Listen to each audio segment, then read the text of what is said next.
Good guy, that Mike Garafolo.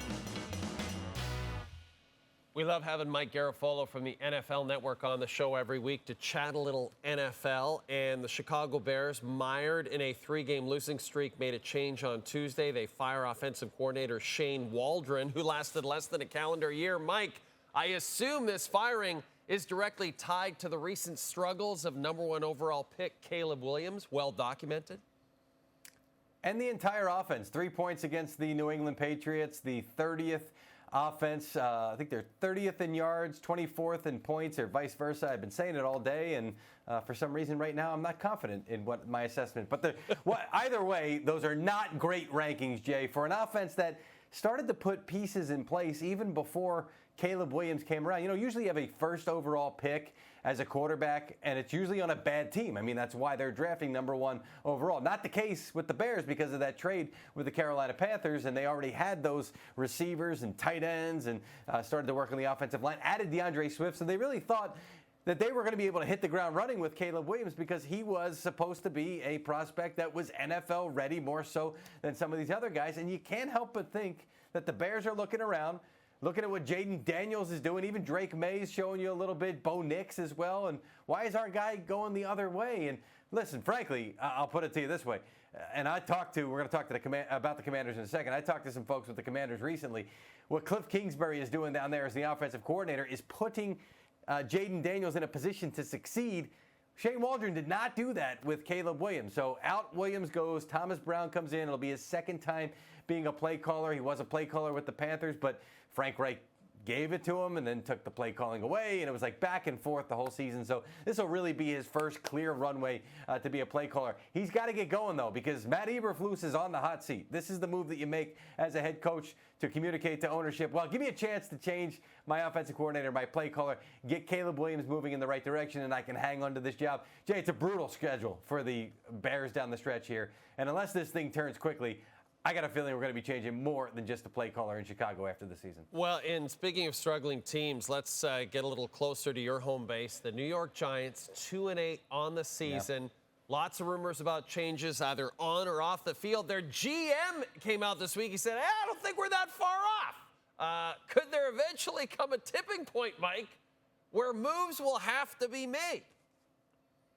I believe Joe Shane is correct, by the way, in that assessment. They're not that far off, but when you miss on the quarterback position, like it's okay if, well, we're a little weak at tight end, cornerback. I mean, even some of the key positions, cornerback, pass rusher, offensive tackle. And it's like you can make a tweak here and there, and you're okay, and you can maybe cover up some. You can't cover up your quarterback. And right now, Daniel Jones, I think, is showing the Giants that it's time to move on. All the non-answers you've gotten. Brian Daboll was asked about it, and he kind of shifted in his chair while he was answering and gave a bunch of non-answers and was told as soon as he gave the non-answer, hey, that's different from what you've said before. You previously quickly said Daniel Jones is our starting quarterback, and he kind of said, yeah, no, we're evaluating everything. So you see where this is going. And Daniel Jones has a $23 million injury guarantee for 2025. If that triggers, they'll be on the hook for that money if they're trying to move on from him. So we've seen in recent memory teams have taken quarterbacks off of the field. Derek Carr comes to mind with the Raiders because they don't want the guy to get hurt to trigger that injury guarantee. I believe that's where we're going with the Giants. The problem with the Giants is there is a cluster of teams that have 2 and 3 wins right now. And they're in that cluster. If Tommy DeVito starts or Drew Lock starts, I think it's going to be a consideration for DeVito, and starts winning games like he did last year, he's going to cost them a draft pick up at the top of the draft, which they really need to draft a quarterback in this draft to start to plan moving forward with a different quarterback. Now, look, I know some folks have speculated, Joe Shane, Brian Daboll, could they be potentially out? John Mara said a couple of weeks ago he doesn't anticipate making changes. I've been around John Mara for a couple of decades now and see how he's operated. It would shock me if he went back on his word. So I do believe that these guys are going to stay in place. They've just got to figure out who their quarterback is moving forward, Jay. Okay, and then, they're at the bottom of the NFC East. Mike, as you know, at the top of the NFC East, boy, we have a terrific matchup this Thursday night right here on TSN for the division lead. It's Jaden Daniels and the Commanders. It's Hurts and the Eagles. Thursday night football. Yeah. This is massive, Mike. This is a big one in Week 11. Both teams want to run the football in this one, Jay, and I'd say whichever one winds up doing it better, probably going to win this one. The Eagles have done a nice job since the bye week of saying we've got to run the ball more, which is basically the roots of what Kellen Moore used to do as the offensive coordinator, of the Dallas Cowboys. And you've got Saquon Barkley. Why not do that? Why not lean into what you've got on the roster? Now, this is going to be the challenge for the Eagles. You look at their roster, and you never poo-poo wins in the NFL, but you look at who they've beaten in recent weeks, and they've beaten them handily, and you've got to do that if you're going to be a good team. They've beaten it handily. I'm not taking anything away, but this is their chance to say, this Washington team, much as they've surprised folks, this is a real legitimate football team with a lot of weapons and a lot of experience, and they play hard under Dan Quinn.